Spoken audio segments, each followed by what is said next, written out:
Salut les vivants et bienvenue dans mon antre.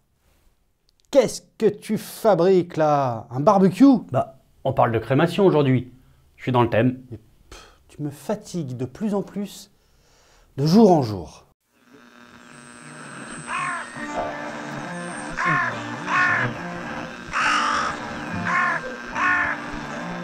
Premièrement, nous parlons bien de crémation et non pas d'incinération. La crémation, c'est pour les humains. L'incinération, c'est pour les ordures. L'erreur est très fréquente. Toi, par exemple, tu n'es pas un tas d'immondices. Quoique. Au fil du temps, la crémation a pris de plus en plus de place dans nos rites funéraires.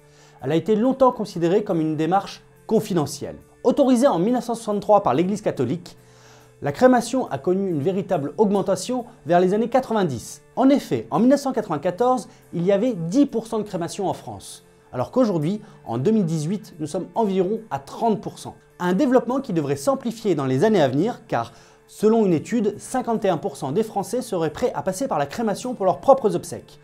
Mais la France fait partie des mauvais élèves de la crémation en Europe. Il faut savoir qu'en Suisse, il y a 81% de crémation aujourd'hui. Le déroulement de la crémation passe tout d'abord par un moment de recueillement. Dans une salle prévue à cet effet, elle sera religieuse ou non.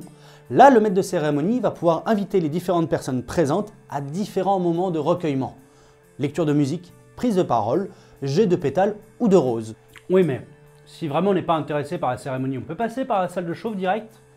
Définitivement, le mot incinération te va ravir.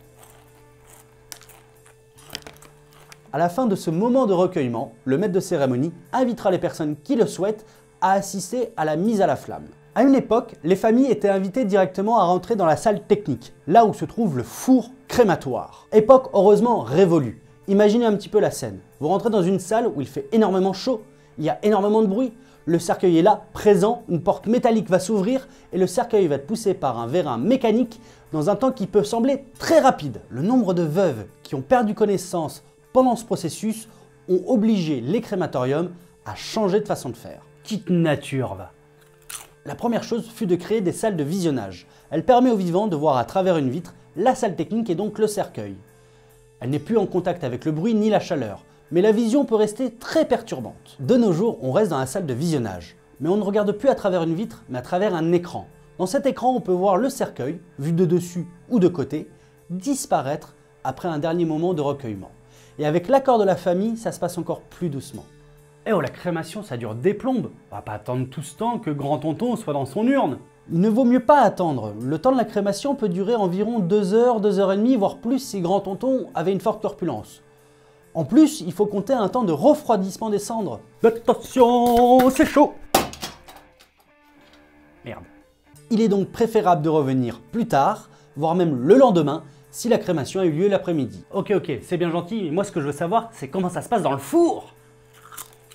Après l'insertion du cercueil dans le four, la combustion va commencer immédiatement. Le bois, normalement, du pain, va brûler entièrement, laissant à découvert le corps. Vu les températures qui sont de 850 degrés au minimum mais qui peuvent monter jusqu'à 1000 degrés, les chairs, les muscles et autres organes internes vont disparaître. À la fin de la crémation, il ne restera que des os fragmentés. Et c'est ça qu'on appelle les cendres.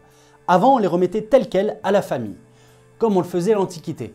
Mais depuis un décret de 1976, les cendres doivent être pulvérisées, afin de ne former qu'une fine poudre. Grand-tonton! S'il y a des prothèses métalliques, elles sont recueillies et recyclées. On les retire grâce à un aimant qu'on va passer dans les cendres avant de les pulvériser. Merci beaucoup d'avoir regardé cette vidéo. Si elle vous a plu, comme d'habitude, le partage et le pouce bleu, ça fait toujours plaisir. Et moi je vous dis à la prochaine et à bientôt au funérarium.